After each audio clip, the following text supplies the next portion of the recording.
walk us through your thinking about why you decided to put a 90-day pause? Well, I thought that people were jumping a little bit out of line. They were getting yippy, you know? They were getting a little bit yippy, a little bit afraid, unlike these champions, because we have a big job to do. No other president would have done what I did. No other president. I know the presidents. They wouldn't have done it.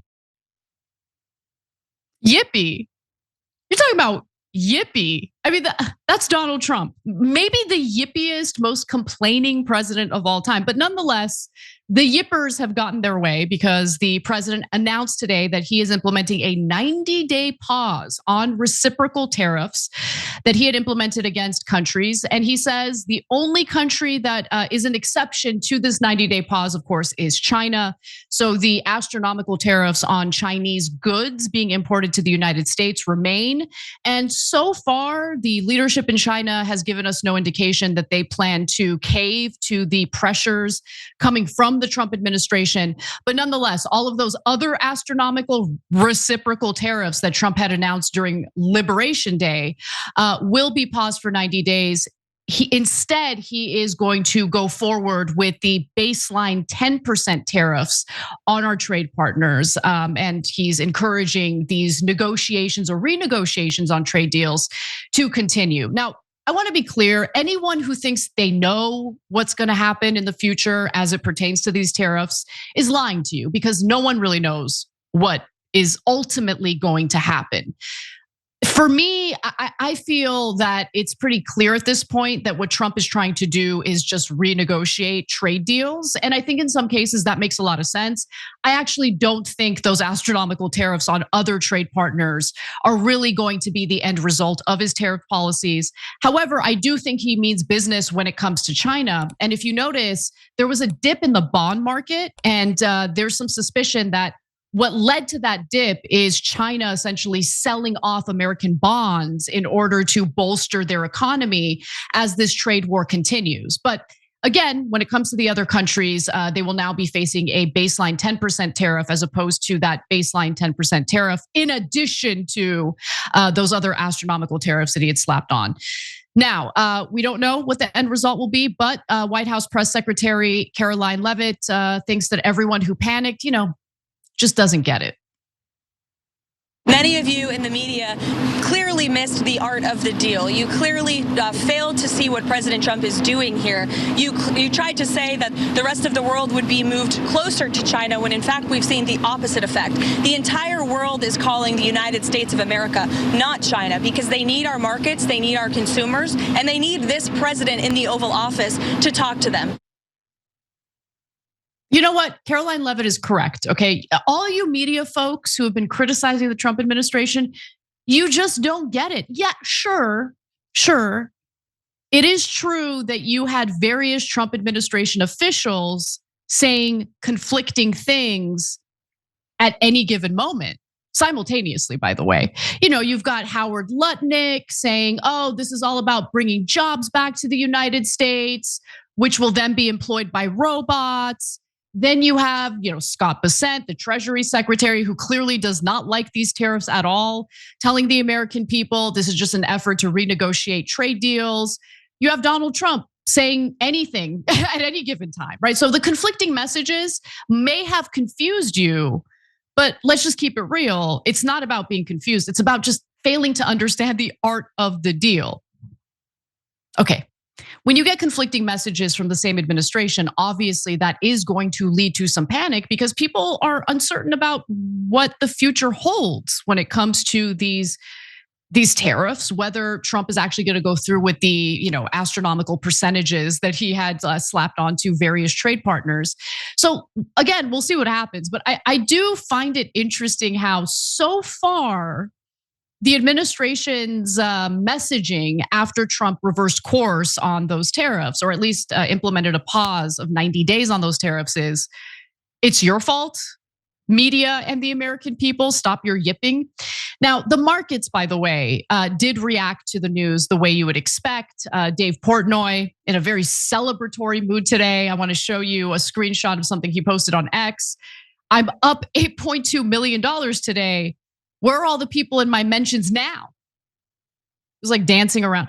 Okay, but Dave, don't you feel a little bit uncomfortable that the market, or the stock market, I should say, reacts so easily to any little piece of information?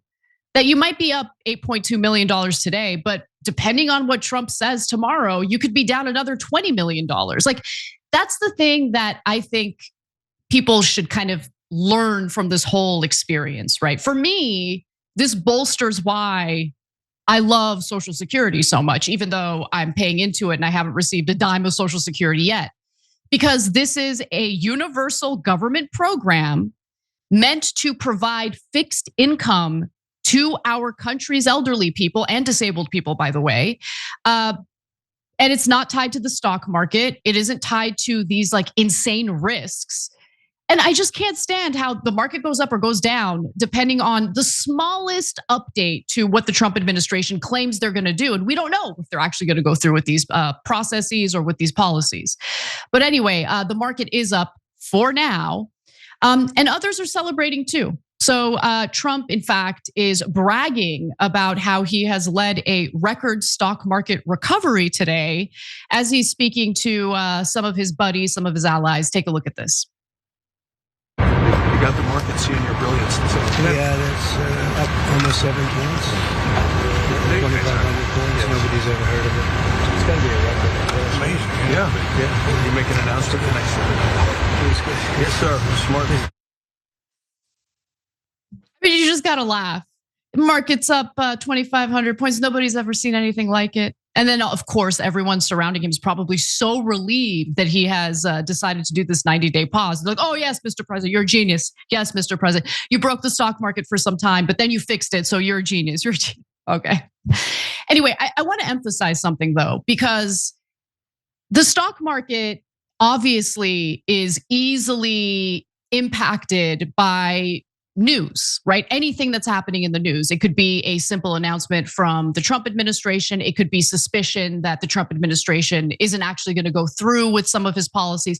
Any little thing could either lead to panic or it could lead to confidence in the stock market, where people start to buy shares again, invest in the stock market again.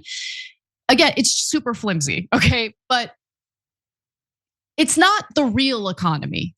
Now, Trump's tariff policies eventually will have an impact on the real economy. And when I say real economy, what am I talking about?